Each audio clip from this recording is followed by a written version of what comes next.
Assalamualaikum warahmatullahi wabarakatuh. Hello my students.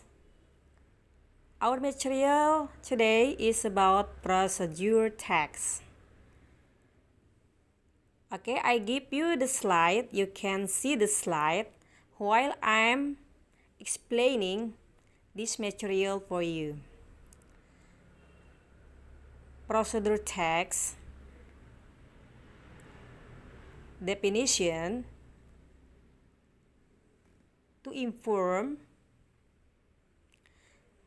the meaning, artinya procedure text itu definisinya menginformasikan kepada seseorang bagaimana cara melakukan sesuatu atau membuat sesuatu. Structures itu maksudnya susunan dalam teks prosedur itu ada 3 poin. 1. Aim or goal. Itu artinya tujuan. Tujuan itu sama dengan title in English, itu artinya judul. Jadi example contohnya how to make iced tea. Misal seperti itu. Bagaimana cara membuat es teh. Itu disebut aim or goal, itu disebut tujuan.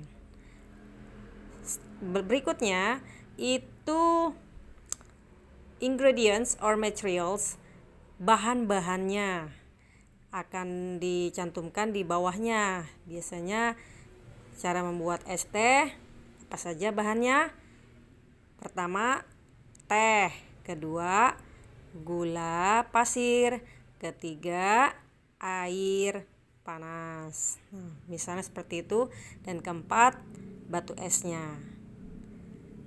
Berikutnya, setelah ingredients, steps. Poin ketiganya, steps or methods. Langkah-langkahnya. Kita lihat langkah-langkahnya bagaimana cara membuat es teh.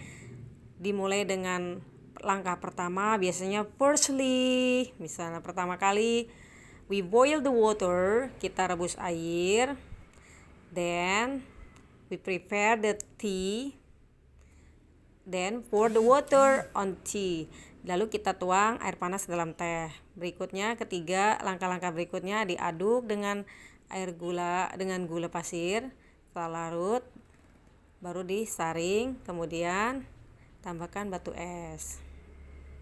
Akhirnya kita bisa menikmati iced tea atau es teh.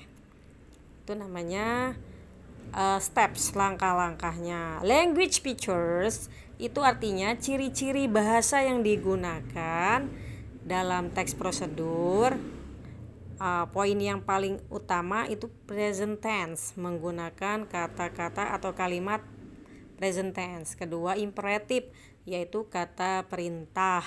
Biasanya kata perintah itu diawali kata kerja yang pertama. Misalnya seperti di langkah-langkahnya, susunannya.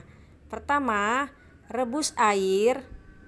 Kedua, siapkan teh, tuang dalam wadah gelas atau cangkir. Kemudian, tahap yang ketiga, tuang air panas ke dalam teh tadi. Keempat, aduk, diamkan sejenak. Kelima, kita saring, tuangkan ke wadah yang lain, gelas atau cangkir.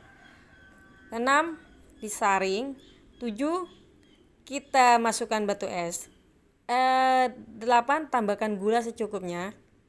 9, akhirnya kita bisa menikmati es teh manis, misalnya seperti itu. Itu namanya imperatif ya, kata perintah. Dan berikutnya yang digunakan adverb. Adverb itu adalah kata keterangan.